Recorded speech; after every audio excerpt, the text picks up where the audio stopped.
I'm Larry Madowo in Washington, and this is BBC World News America. Pfizer has asked health regulators around the globe for emergency approval of its coronavirus vaccine.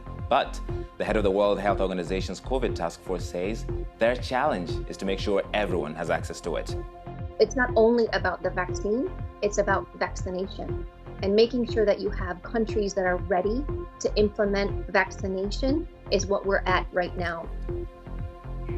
Calls for a boycott as the G20 summit of the world's biggest economies is hosted online by Saudi Arabia. The legacy of Nuremberg, 75 years since the world's first international war crimes trial of the leaders of Nazi Germany.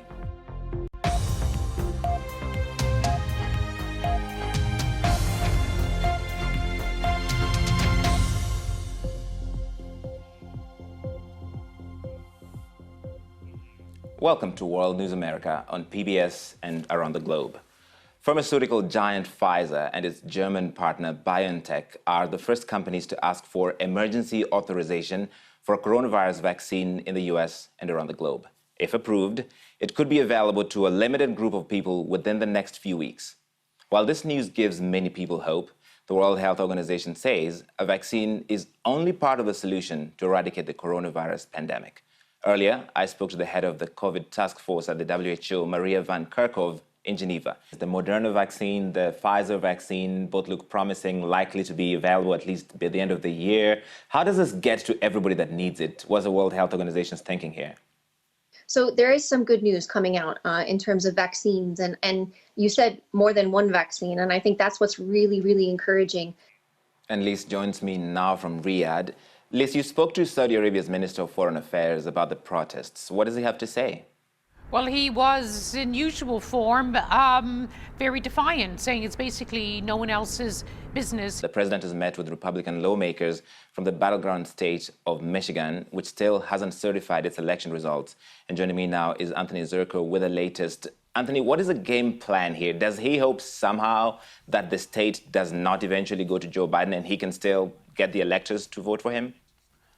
That's certainly one of the possibilities that Donald Trump and his supporters are advancing, that they can somehow stop the certification process, which is supposed to take place soon.